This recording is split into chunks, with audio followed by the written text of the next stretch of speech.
Fala, turma, espero que todos vocês estejam bem. Eu sou Robinson Perego aqui com vocês em mais um episódio do Mavielo Conecta, que é um oferecimento da Mavielo, rede social exclusiva do agronegócio, em parceria com o canal da AgroPlus. Sejam bem-vindos a mais um episódio. Como vocês sabem, nosso objetivo aqui com a Mavielo Conecta é trazer pessoas interessantes, referências e também trazer para vocês assuntos que sejam atuais e relevantes, que farão a diferença no seu dia a dia, assim como a Mavielo. E se você ainda não conhece o nosso aplicativo, ele está disponível na loja do Android e iOS. Baixe agora mesmo, crie seu perfil e faça parte da maior comunidade agro do Brasil.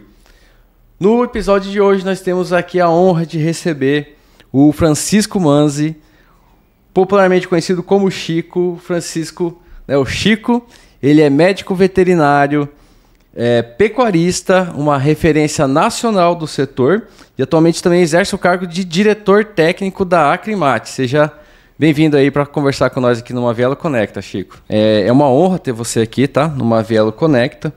E o nosso episódio de hoje, obviamente não poderia deixar de ser, é falar sobre o tema pecuária, potência do Brasil, principalmente aqui no nosso estado, que é o estado de Mato Grosso. Então, Chico, eu queria começar a nossa entrevista você contando um pouco para a gente aí da sua trajetória, né? Como que foi lá no início, como que você trilhou esse caminho para chegar aonde você chegou atualmente. Bom, a minha história de pecuária, né? No início, aí na minha infância, meu pai tinha uma propriedade que agora ficou para a gente, com o falecimento do meu pai ano passado, lá entre Minas Gerais e São Paulo, mas já no estado de Minas, né, próximo a Campos do Jordão, São Paulo, cidade de Sapucaí Mirim, Minas Gerais. Foi uma pequena propriedade. Sim. Onde ele tinha aí algumas poucas cabeças de gado, alguns cavalos, onde eu aprendi a andar a cavalo e tal, porque eu sou de São Paulo, na capital. Sim. Ali o cowboy do asfalto, né? E a experiência que eu tinha com pecuária era a nossa ida lá, em alguns feriados prolongados, algumas férias que a gente sempre passava lá, né? Vou lá de vez em quando ainda, lá com meus irmãos, e ali que começou a despertar um pouco o interesse por essa área. E isso me fez prestar vestibular, então, para a veterinária, né? Eu prestei em Londrina, que já tinha um viés para grandes animais, que era o que eu mais sempre gostei mais, né? E aí de Londrina eu recebi lá um convite de um colega de faculdade, que hoje é o representante da Acripará, já foi o presidente, hoje ele faz parte da diretoria da Associação dos Criadores de Pará, que começou em função da Acrimate. Na nossa época de faculdade, lá o pai dele tem uma propriedade grande no Pará, ele que é o sucessor disso, com as irmãs, e ele me convidou, falou, olha, você não quer morar lá no Pará um tempo? O veterinário que nos dava assistência, ele foi eleito vice-prefeito da cidade, tem muito poucos profissionais ali na região, cidade de Xinguara. E aí eu fiquei lá no Pará durante um ano, que foi quem me deu assim uma experiência, uma vivência maior de campo voltada para já aplicar os conhecimentos da faculdade, aprofundar um pouco mais, entender um pouco a realidade de pecuárias, de explorações pecuárias tanto pequenos, médios, sim, grandes, né? Porque eu ficava lá na loja de produtos veterinários desse colega, que era o Dr. Clécio, né? E dali eu ia ou para uma chácara, ou para um sítio, ou uma fazenda grande. Lá tem muitas fazendas grandes no estado do Pará, na região de Xinguara também. O Pará é um dos maiores produtores de gado. E fiquei lá durante um ano. Mas eu queria aprofundar um pouco mais, então eu acabei vindo para Cuiabá, que tinha aqui também um colega de faculdade, já falecido, Francisco Zenin. E ele falou, não, vem para cá, porque aqui é uma capital cercada de gado. Né? Então é onde eu pude então estudar um pouco mais, aprofundar um pouco mais. Lá eu morava numa cidade muito pequena na época, hoje é uma cidade que tem 4 frigoríficos, e vim para Cuiabá, que já capital há muitos anos, mas que tinha sido dividida há 12 anos atrás, 12 anos antes do estado. Foi quando teve aquela divisão do estado do Mato Grosso do Sul. Exatamente. E Cuiabá, então, estava crescendo muito, Mato Grosso crescendo muito, cidades começando, Primavera do Leste ainda era uma cidade pequena, as cidades do Mato Grosso estavam um Mato Grosso por fazer. E, então, é a oportunidade que a gente tinha de crescer junto. Peguei ali um vento favorável. Né? Nessa época, a pecuária que era o forte do estado, né? A pecuária já tinha um rebanho expressivo, mas era um rebanho de 9 milhões de cabeças de gado. E hoje é um rebanho de 31, já chegou a 34 milhões de cabeças de gado aqui no estado. Então, eu peguei todo esse avanço. Né? E o avanço, criação ali do INDEA, né? O Instituto de Defesa Agropecuária, ele ainda estava, vamos dizer, incipiente ali, com algumas regionais, com alguns municípios. Hoje ele está presente Sim. em todos os municípios. A Universidade Federal do Mato Grosso não tinha o curso de veterinária ainda em 90, foi criado em 92 ou 93.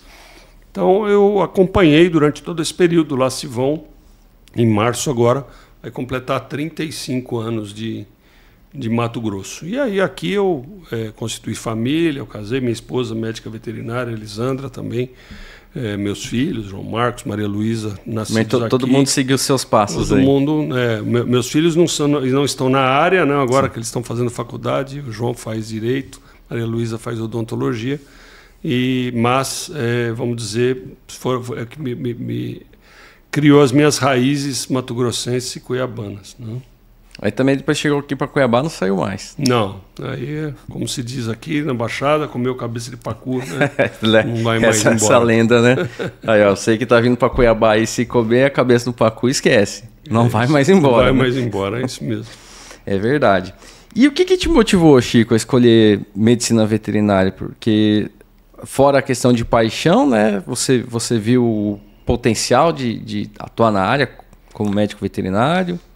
Assim, um pouco pela influência, né, dessa minha infância, que a gente tinha ali a presença do sítio, contato com os animais, mas meus irmãos também não vieram para essa área, né? Então foi mesmo o convívio com animais que me levou à medicina veterinária. E essa questão dos grandes animais que me levou para o Pará e me trouxe para o Mato Grosso, que é onde, vamos dizer que a principal atividade do Mato Grosso, a maior parte do PIB de Mato Grosso vem do agronegócio, né?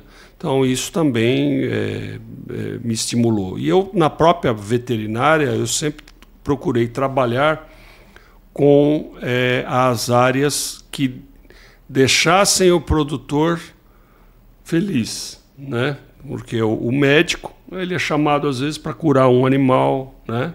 O médico veterinário para curar um animal e tal. E no caso da gente que trabalhava com reprodução, que foi o meu principal foco de trabalho, eu me especializei em reprodução na Universidade de São Paulo.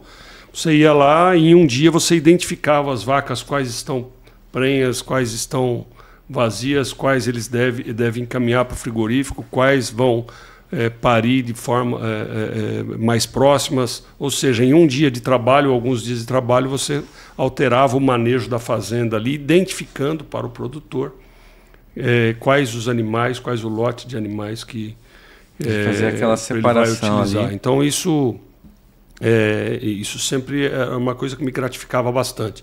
Selecionar os reprodutores. Aí depois me especializei na parte de genética em julgamento de zebuínos, né? Que a raça Nelore é um zebuíno. Então, para identificar ali os animais melhoradores, atuei inclusive como juiz, né? Em exposições agropecuárias, identificando ali os animais, os melhor avaliados, né? Então, isso tudo foi muito gratificante para mim e também eu procurava, com isso, deixar os produtores contentes com o meu trabalho.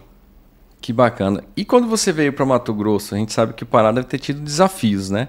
E para o Mato Grosso naquela época, quais os desafios que você enfrentou chegando assim no estado, né? Foi na época de 1990.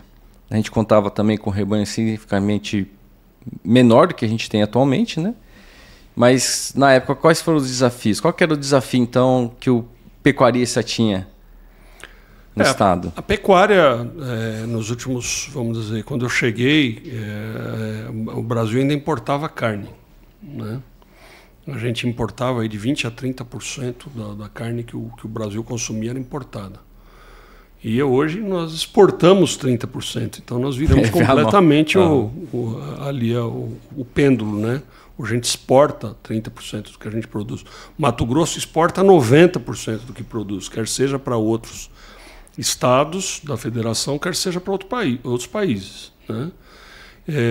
Então, os desafios eram muito grandes.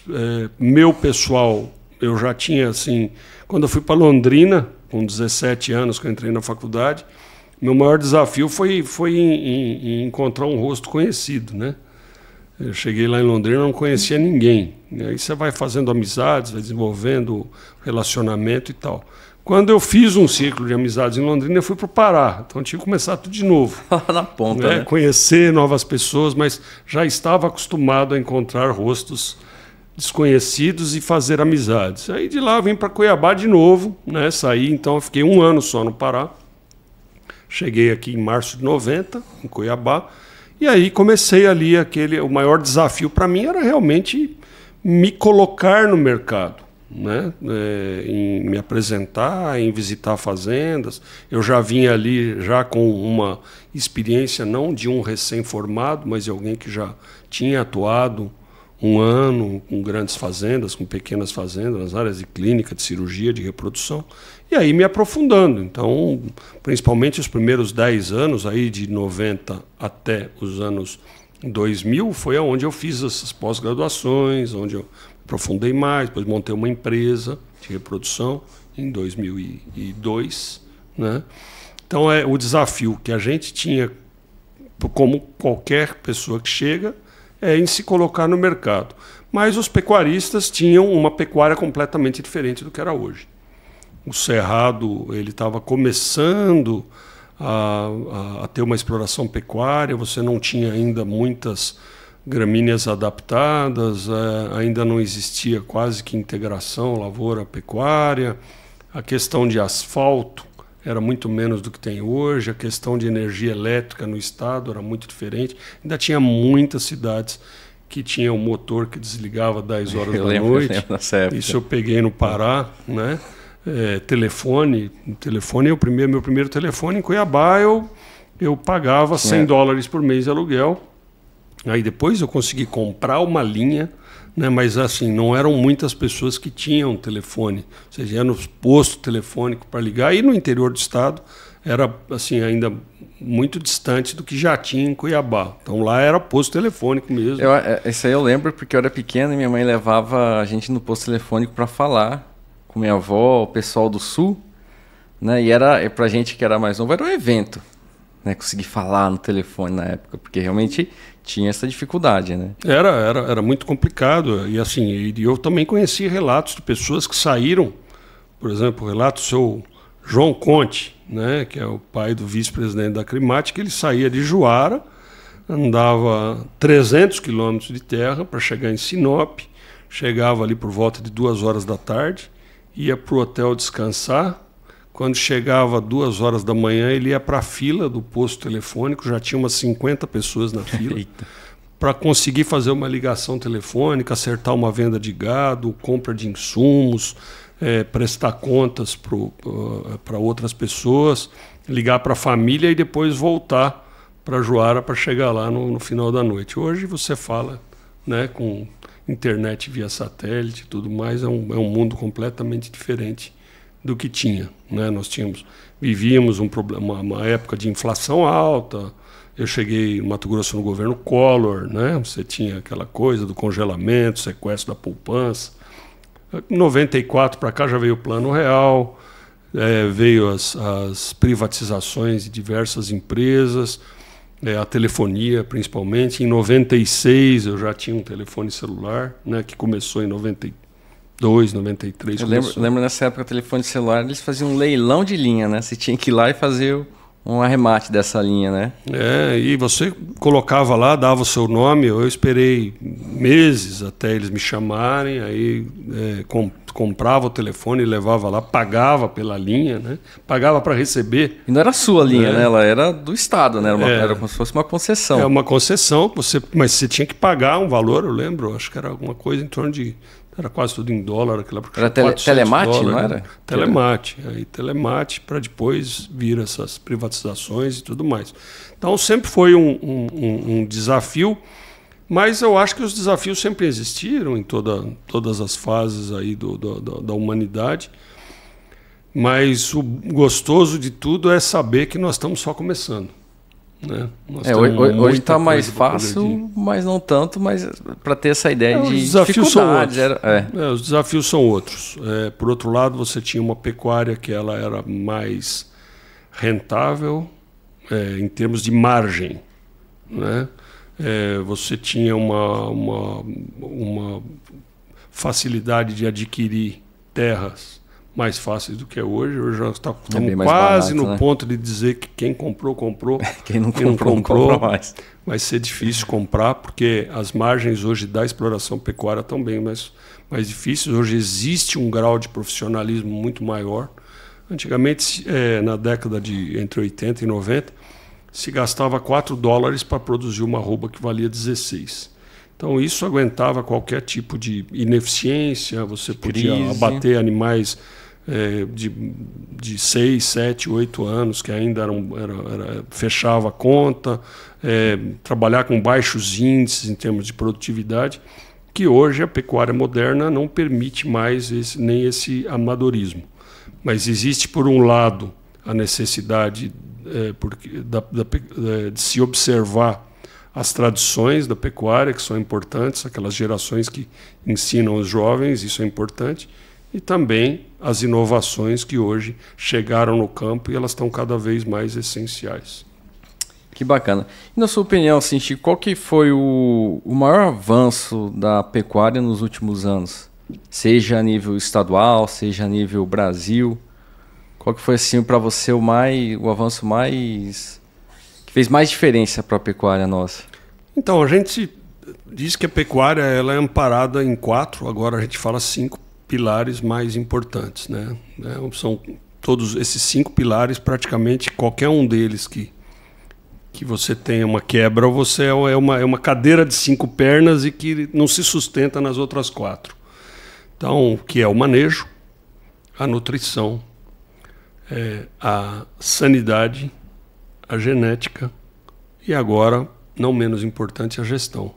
Então esses 5 pontos, esses 5 pilares, eles têm que andar juntos. Uma fazenda que tenha um manejo bem feito, que tenha uma boa nutrição, que se vacine, se controle doenças, que se utilize de reprodutores, melhoradores ou inseminação artificial, mas que ele não leve em conta a gestão, como as margens estão apertadas, ele não tem vida longa. E qualquer uma delas é importante. E eu notei que o avanço ele veio acontecendo em todos os pilares. Eu vi febre aftosa aqui no Mato Grosso. Sim. Nós não registramos nenhum caso mais no Mato Grosso desde 1996. Eu vi febre aftosa aqui na Baixada Cuiabana, eu vi febre aftosa dentro do Parque de Exposições de Campo Grande, no Mato Grosso do Sul. Uma coisa quase que impensável hoje.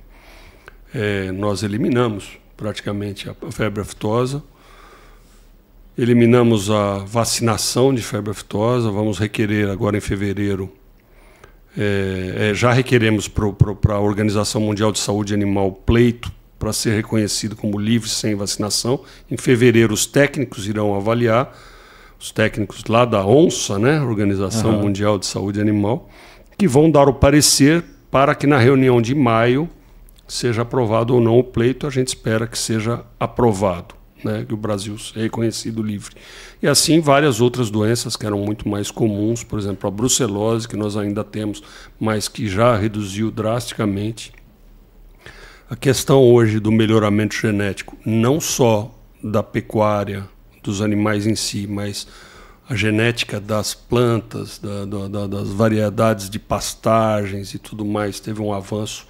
A Embrapa, que foi criada em 73, que teve um avanço aí para o cerrado de uma forma extraordinária.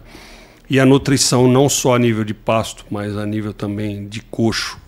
Nós temos aí as usinas de etanol de milho que produzem um produto que é o DDG, que mudou os rumos aí da alimentação dos bovinos e dos demais animais de interesse comercial. O manejo hoje é divisão, é cerca elétrica. Inclusive, nós vamos ter um evento, começa em fevereiro, né?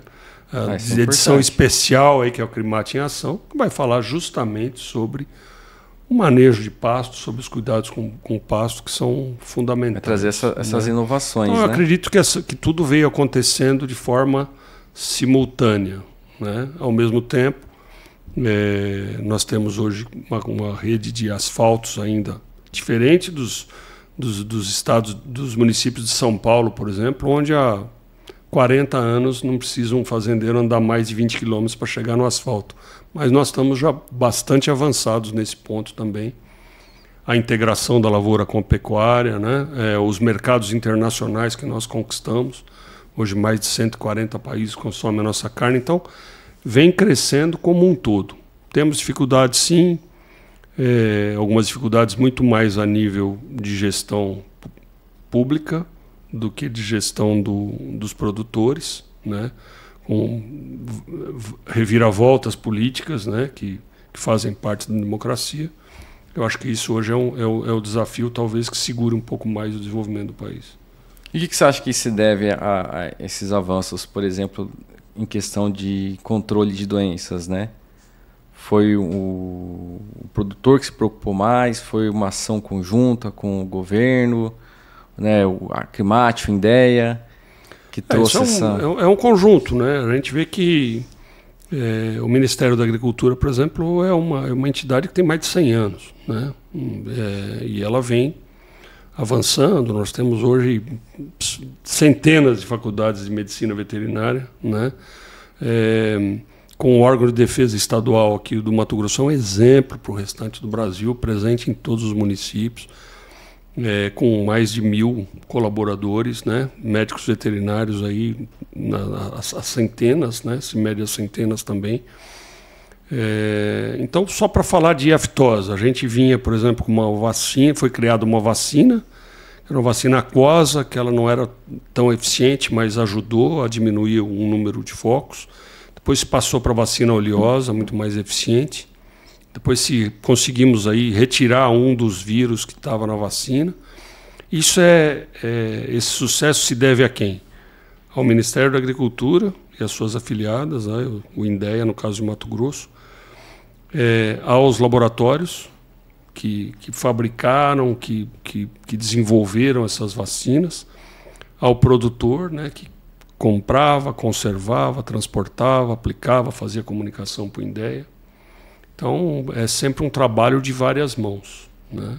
Que hoje está todo mundo colhendo os benefícios, né? Hoje, todo mundo colhe os benefícios, né? Então, eu acho que isso é isso que se deve. É sempre um trabalho conjunto, não é um sucesso exclusividade só, não é uma exclusividade, né? Não é uma descoberta, é um avanço que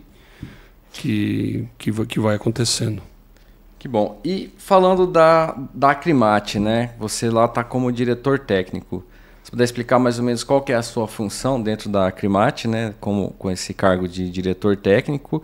E também qual que é o papel da Crimate como uma entidade aqui dentro do Estado.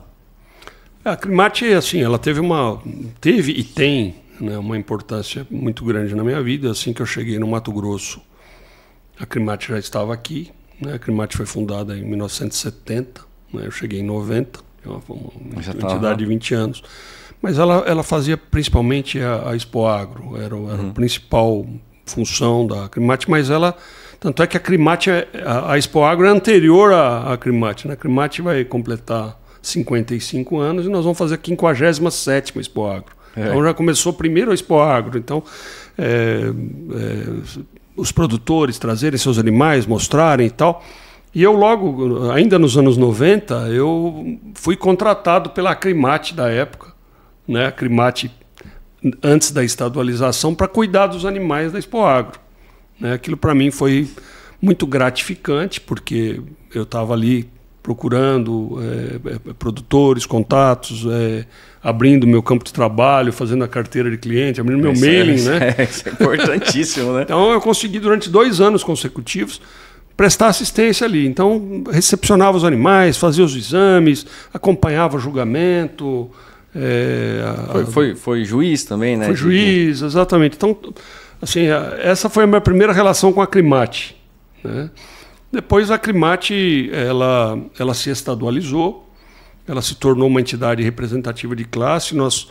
A Acrimate ela passou, então, o bastão da Expoagro para o Sindicato Rural de Cuiabá, e ela passou a ser uma entidade como é a ProSoja, como é a AMPA, né, do algodão, como é a Crismate dos suínos, né, como é a Defloresta, como é a Profir. Então, as entidades aí... Buscando, então, defender o interesse defender os interesses. Pecuarista mesmo, né? Ela se estadualizou, tanto é que hoje ela tem 26 representantes regionais, espalhados aí pelo estado inteiro. Mato Grosso é um estado muito grande, um estado de 900 mil quilômetros quadrados, né? Quase 1 milhão de quilômetros quadrados.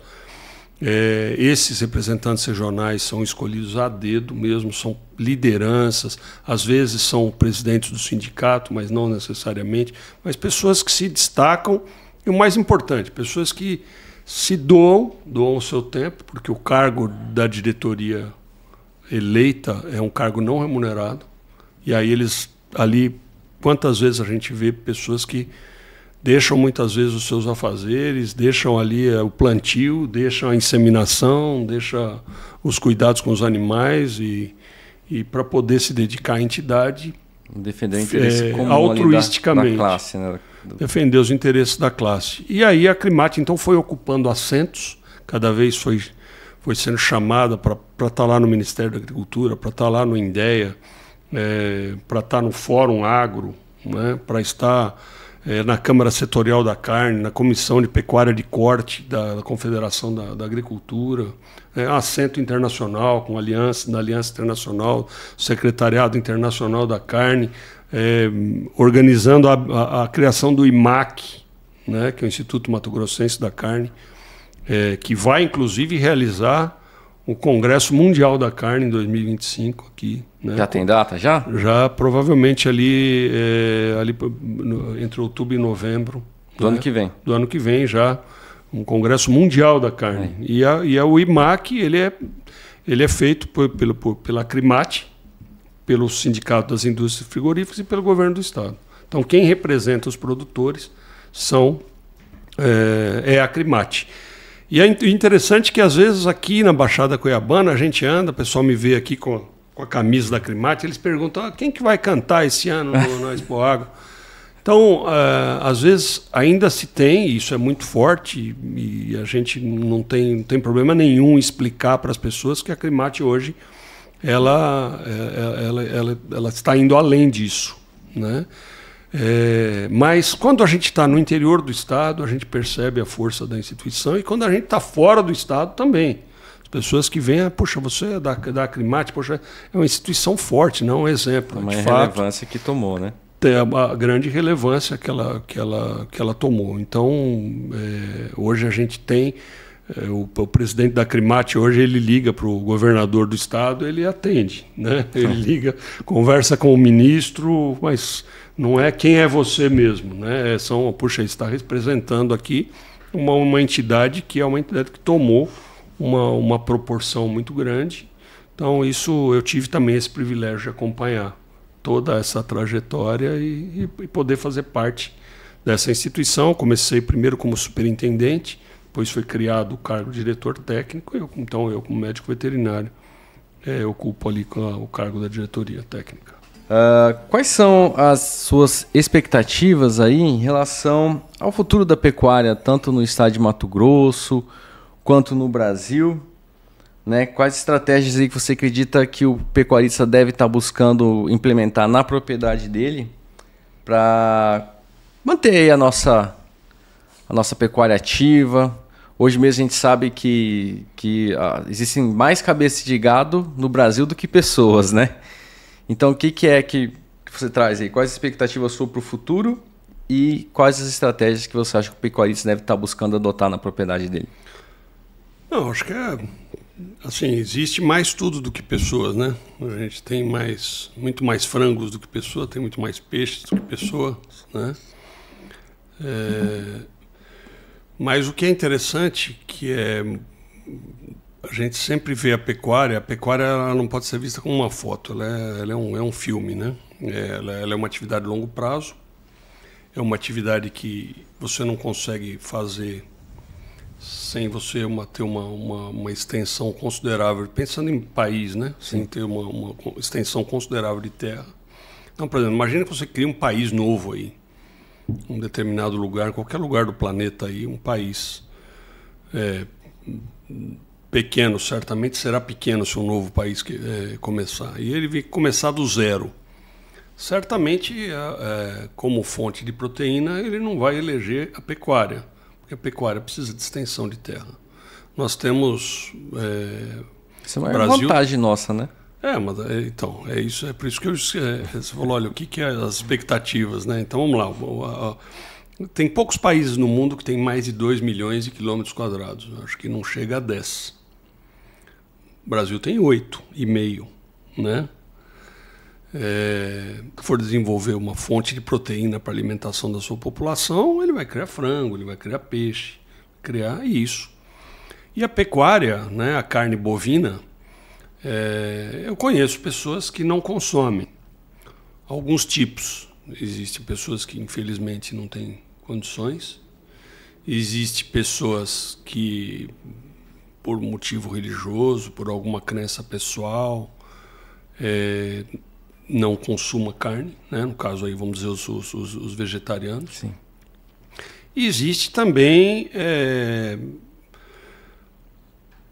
as pessoas que não consomem assim por uma opção. Mas eu não conheço ninguém, por exemplo, que não se enquadre em uma dessas. E existe também aquelas pessoas que dizem que faz mal para elas, né?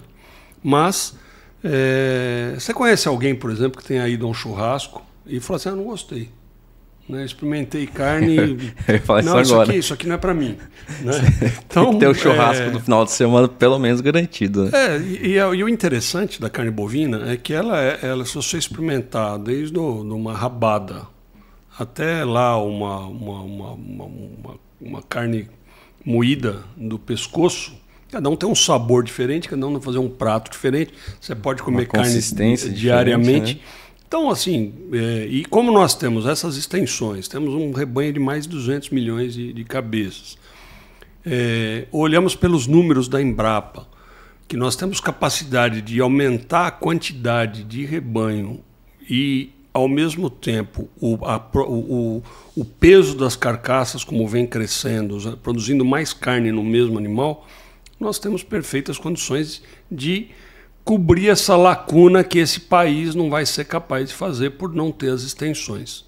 Então, eu acho que isso é um futuro bastante promissor para a pecuária, que, como eu falei, importava carne e hoje nós exportamos carne, porque nós temos capacidade de atender toda a população brasileira, né, que são mais de 200 milhões de pessoas, e ainda exportar para 100 e tantos países. Tamanho potencial da pecuária brasileira, né? É um potencial muito grande. Você tem hoje carne para o gosto que quiser. Então, quem quiser uma carne gourmet, é aquele que faz um churrasco, aquele que procura uma carne com marmoreio, ele está ali pela maciez e tudo mais. E existe os outros modos de preparo, as outras formas de produzir, cortes e tudo mais, que são mesmo para se alimentar do dia a dia, né? É a almôndega, é o escondidinho de carne, carne seca. Eu sou suspeito em falar que eu como carne todo santo dia. Isso é claro, e é perfeitamente possível. E o interessante é que, assim,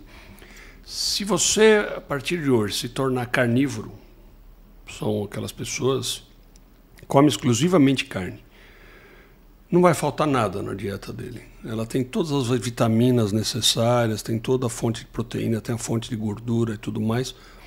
Não vai faltar nada. Se ele tirar totalmente a carne da dieta, vai faltar alguma coisa. Ele vai ter que suplementar com complexos vitamínicos, com outras coisas que somente a carne naturalmente poderia fornecer.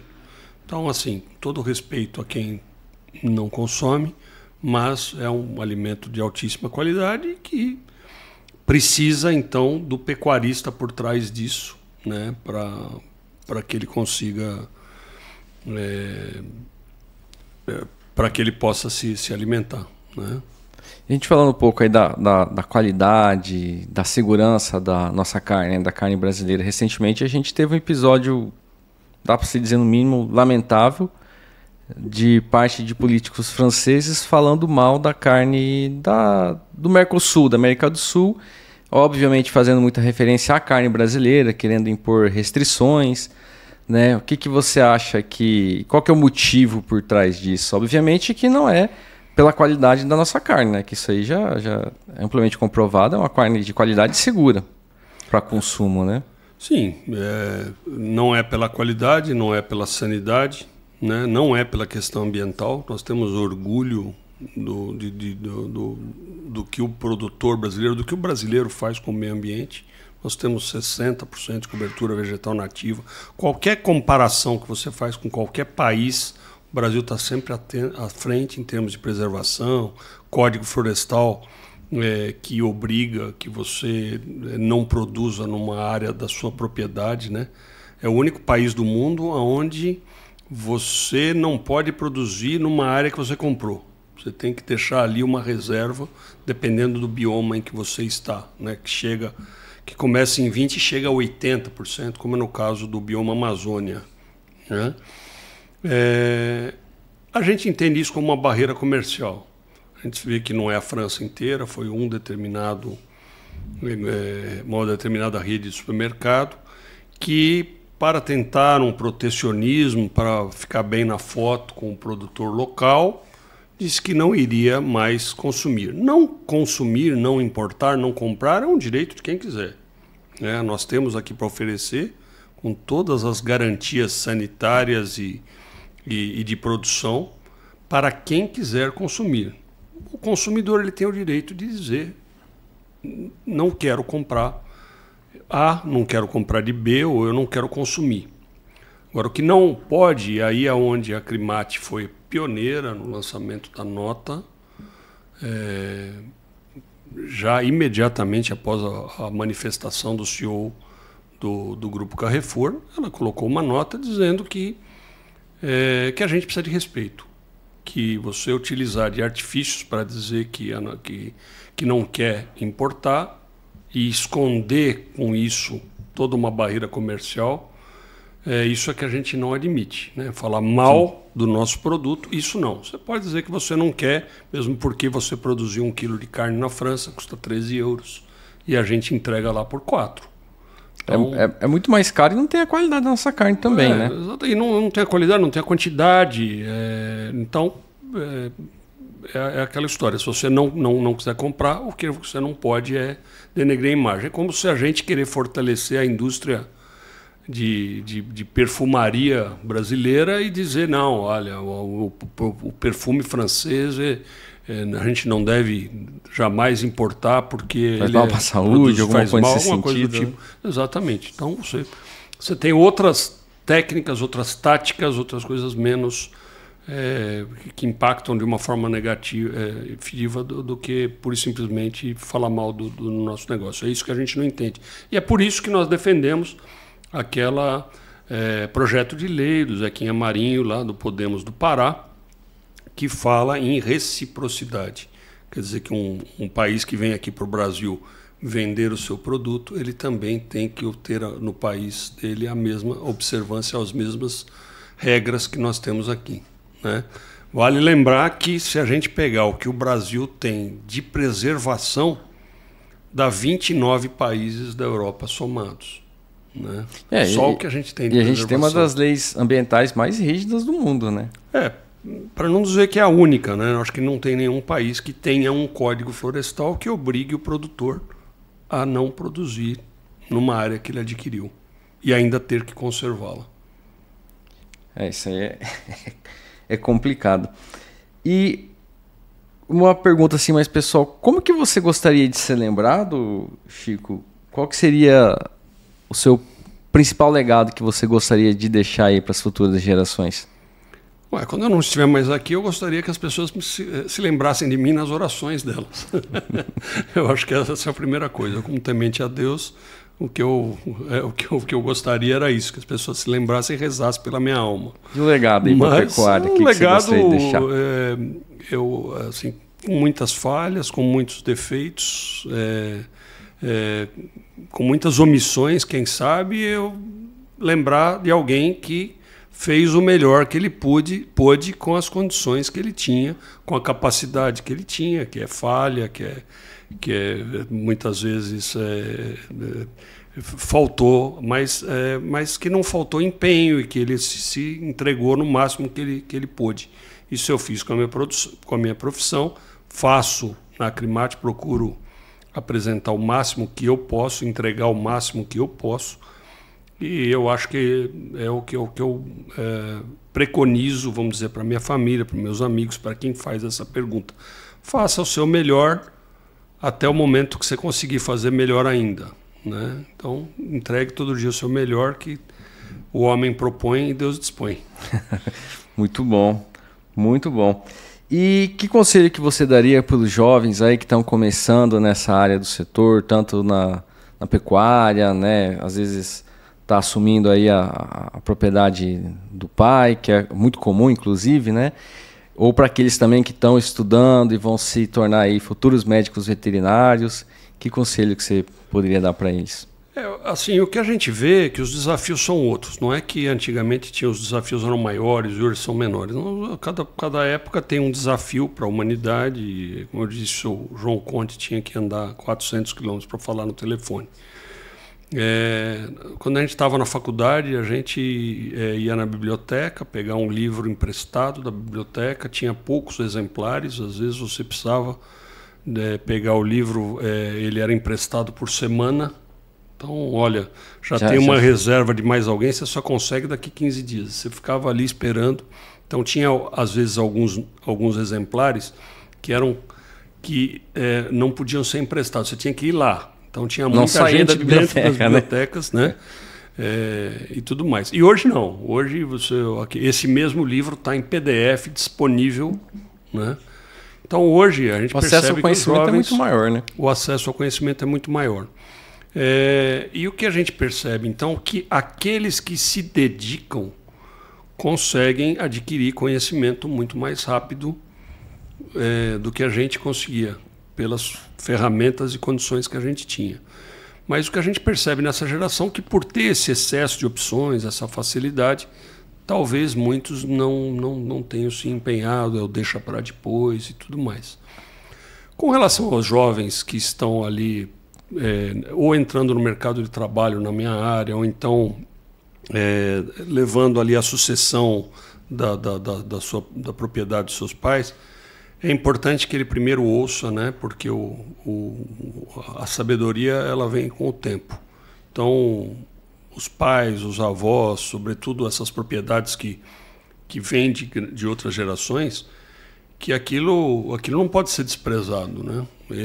Mesmo que as técnicas sejam outras, os princípios, os conceitos, né? E se é alguém que conseguiu adquirir uma propriedade, como nós falamos no início aqui, quem comprou, quem não comprou, não compra mais. Se ele tem essa propriedade, ainda que ela não está da forma como você gostaria que ela estivesse, mas ela está ali, hoje você tem mais facilidades, então você tem que aproveitar esse conhecimento que está tão fácil de adquirir, mas ao mesmo tempo aproveitar ali os conselhos e a sabedoria dos seus familiares que estão no negócio há mais tempo. Até porque ele já tem uma vivência, já tem uma experiência muito maior, né? E os tem anos, muito a ensinar, né? Sim, os anos nos ensinam coisas que os dias desconhecem, né? Então, as coisas, o aprendizado, por mais rápido que seja, a experiência do dia a dia, ela vem com o tempo, ela vem com o calo, ela vem com a lágrima, ela vem com o sangue, ela vem com os ciclos que você vai observando ali, que são importantes, né? Tem uma frase que eu gosto muito que fala que é muito interessante se aprender com a experiência dos outros e não com a sua própria, né? Que é muito mais inteligente você Sim, isso passar. É próprio do sábio, né? Aquele que aprende com os próprios erros, esse é uma pessoa, vamos dizer, diferenciada. Agora, aquele que aprende com os erros dos outros, esse é o sábio, né? Você não precisa subir na montanha para saber que ela é alta, né? Exatamente. E, Chico, o que você considera que vai ser aí a próxima grande revolução na pecuária brasileira? A gente falou tanto de avanços que aconteceram, né? O que você acha que vai ser a grande revolução, uma inovação que de fato vai levar a pecuária brasileira para outro patamar? Eu acho assim, ela sempre vem evoluindo, né? Desde quando eu comecei na pecuária, eu já peguei o bonde andando, né? Mas desde que eu comecei na pecuária, eu noto que a cada ano surgem novas tecnologias e tudo mais. O que a minha geração, diferente da geração dos meus pais, dos meus avós, é que eles não notavam os avanços com tanta rapidez quanto a gente nota hoje. Quer dizer, hoje você pega um celular analógico, na época deles não tinha celular. Hoje um celular analógico nem existe mais. Então, existe uma obsolescência muito mais rápida. Então, a velocidade das coisas é muito rápida. Hoje está mais difícil você fazer previsões. Mas eu acredito que a pecuária moderna ela não vai escapar da alta tecnologia, né? Hoje você tem que fazer agricultura de pastagem, hoje você tem que reconhecer o seu rebanho, hoje as exigências internacionais, exigência de consumidores e tudo mais, ele está sendo cada vez mais exigente em termos de tudo, em termos de sabor, de maciez, de identificação, de respeito, de bem-estar e tudo mais. Então, acho que o desafio da pecuária vai ser em acompanhar com essa mesma velocidade como está acontecendo nas outras áreas, né? Que legal, muito boa essa resposta. E mudando um pouco para você agora, qual que foi a sua maior inspiração nessa jornada até hoje? Alguma pessoa, são algum muitos, fato? né? São muitos. Eu acho que eu tive assim, o privilégio, primeiro, de conviver com uma família que me deu formação religiosa, que me deu respeito ao próximo, que me ensinou, que eu não pude aplicar porque foi por falha minha, não foi por falta de ensino. Mas eu tive o privilégio de conhecer, de conviver com muita gente. E tenho esse privilégio até hoje. Primeiro porque a gente é um pouco inerente da gente também. Eu sou uma pessoa comunicativa, que gosta de conversar, eu converso com uma pessoa na fila do banco, na fila do supermercado, converso com uma pessoa que vai do meu lado no avião, no ônibus, no Uber, né? Então, comunicativo, assim, né? Eu sou comunicativo, acho que isso meu pai sempre dizia isso, olha, o relacionamento é uma das coisas mais importantes. E eu tive o privilégio de conviver com pessoas das mais variadas classes sociais. Eu brincava que às vezes eu comia um marmitex às vezes no curral junto com os vaqueiros, e à noite eu jantava com o guardanapo na perna junto com o dono da fazenda. Então eu tive o privilégio de conhecer e conviver com gente de todos os níveis, de todas as classes sociais. E isso ajuda muito. Eu acho que isso foi assim, uma das grandes coisas, das dádivas que Deus me deu, foi de conviver com muita gente. E quando eu entrei então na Acrimate, eu pude conviver então com pessoas do interior do estado, pessoas que já tinham sido escolhidas ali por esse espírito altruísta e tudo mais, e pela sua competência em termos de pecuária no estado inteiro. Então isso para mim está sendo um privilégio muito grande. Que bom. E se você pudesse descrever a pecuária em uma palavra, qual seria essa palavra e o porquê? Descrever em uma palavra, né? Puxa, é um negócio tão grande para a gente se descrever em uma palavra, mas eu acho que o ponto mais importante da pecuária é prazer. Porque quando você convive ali com os pecuaristas, eu não vejo, às vezes, nos outros setores, as pessoas com uma paixão tão grande pelo que fazem como eu vejo nos pecuaristas. Eles têm, o negócio está ruim, o negócio está difícil. Muitos reclamam, né? É normal, às vezes, é normal do ser humano, né? Então são alguns, né? Ele reclama, mas ele não larga, ele gosta. E eu percebo isso na pequena propriedade que eu tenho também, que quando eu vou para lá, eu falo, puxa vida, isso aqui primeiro que é uma coisa que vai acontecendo, insemina uma vaca, depois você diagnostica, ela está realmente prenha, depois pare um bezerro, depois ela desmama, depois você vê que, nossa, o bezerro é saudável, isso aqui é pelas medicações, pelos cuidados que eu tenho, nossa, pela pastagem que eu tenho. Aí o bezerro do ano seguinte é melhor, porque houve o melhoramento genético. Então, assim, é uma coisa muito prazerosa. Mas, evidentemente, tem que ser prazeroso e dar dinheiro, né? Senão, exatamente, você não faz não sentido, consegue, não faz sentido, ele não se sustenta. Né? O pessoal fala muito em sustentabilidade, eu acho que foi uma palavra que ela foi meio que distorcida, porque a sustentabilidade é os 3 pilares, econômica, ambiental e social, mas o econômico é o mais importante deles, porque aquilo que não dá lucro, você não consegue depois nem ser socialmente justo, nem ser ambientalmente correto. Então eu diria que é uma atividade extremamente prazerosa. As pessoas que eu vejo que entram dificilmente, ele fala, não, eu não vi a hora de vender minha fazenda e ir embora para a praia. Isso aí eu vi muito pouca gente fazer, sabe? Muito pouca gente. O que eu vejo assim, ele tentar ampliar, ou ele tentar melhorar dentro da própria fazenda, ou ele tenta adquirir uma outra área. E o que é interessante, esse pecuarista que tem esse espírito, ele consegue contagiar os seus familiares. Então, o pecuarista que ele fala do negócio dele, que ele mostra, que ele leva para lá, ele põe o moleque no cavalo e ele mostra para a filha tudo aquilo que está acontecendo. Normalmente, com o passar do tempo, eu já vivi o suficiente para ver depois essas pessoas darem como retorno a mesma paixão e agora usando da tecnologia própria da geração seguinte, mas dando sequência no trabalho dele. Que legal. E existe alguma citação ou frase que você gosta muito? Eu sempre cito, eu já apresentei até numa climatização uma frase que meu pai utilizava, que ele dizia que Deus fez o campo e o homem fez a cidade. Que é justamente mostrando que o quão prazeroso que é o campo, o quão... assim, é um lugar que a gente fica indignado quando a gente vê alguém falando mal de um produtor rural. Porque você olha assim, você sai do estresse, da buzina, do barulho, da poluição dos rios de uma cidade. Exatamente. E você chega numa fazenda...